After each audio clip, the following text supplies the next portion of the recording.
విడుదల part 2. Plot విషయానికొచ్చేస్తే ప్రత్యేకించి చెప్పాల్సిన పని లేదు. సీక్వెల్ కాబట్టి ఇట్స్ ఎన్ కంటిన్యూయేషన్.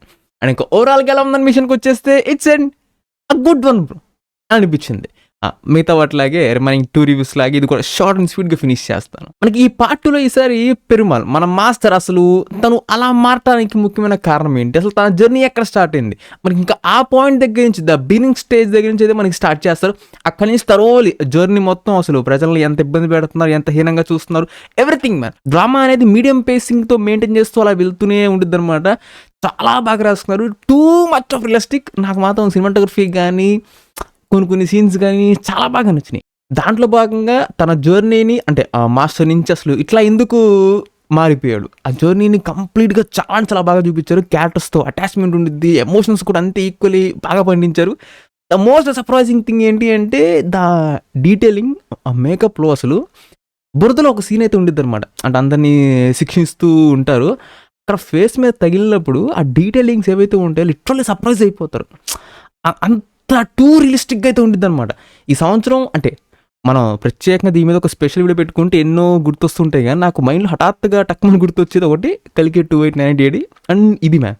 నాకు అనిపించింది అబ్బా మన హీరోస్ ఎవరో ఒకరు మన వెట్రిమారన్ డైరెక్షన్లో త్వరగా వస్తే బాగుండిద్ది అనిపించింది. అంత గ్రౌండ్ రియాలిటీగా మెయింటైన్ చేశారనమాట. ఈక్వల్లీ ఒక ఫైట్ సీక్వెన్స్ కూడా ఉంది, బురదలో జరిగిద్ది అనమాట.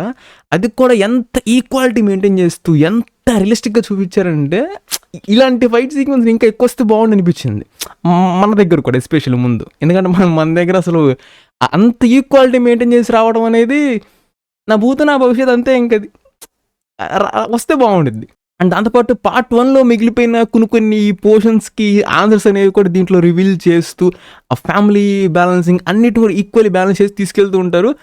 బట్ ఇంకా సెకండ్ హాఫ్లో ఇంకా మోర్ దెన్ 40 minutes అనుకుంటా ఏదైతే మనకి ఇంకా అడవిలో ఆ మంచు స్టార్ట్ అవుతుందో అక్కడి నుంచి ఇంకా అంతే, ఇంకా దాదాపుగా 40+ minutes అనుకుంటా ఉండేది. అక్కడ కొంచెం అంత బోర్ అనిపించింది, ఇదేంటే ఇంక నుంచి కదలరా అనిపించింది. And climax it was okay man, అది అట్లా అనిపించింది అనమాట. సో అది విషయం అయితే. And this one goes for the absolutely pure silver star man. Yes, silver star. Coming to the performance, everybody ప్రతి ఒక్కరు they were good, perfect in their roles man. Coming to the background score, it was half bake అని చెప్తాను. అంటే అడవిలో కొన్ని frames పడుతుంటాయి అనమాట మన విజయ్ సేతుపతి గారికి. ఆ కొన్ని చోట్ల బ్యాక్గ్రౌండ్ స్కోర్ బాగుంది అనిపించింది. The rest of the remaining చోట్ల ఇట్ వాజ్ ఓకే అలా అనిపించింది. ప్రొడక్షన్ క్వాలిటీ, సినిమాటోగ్రఫీ చాలా బాగుంది, టూ రియలిస్టిక్గా. ఇలాంటి మన దగ్గర కూడా రావాలి, వస్తే బాగుంటుంది. సో అది విషయం అయితే. And that's it man. Subscribe if you enjoy it and I'll catch you on the next one.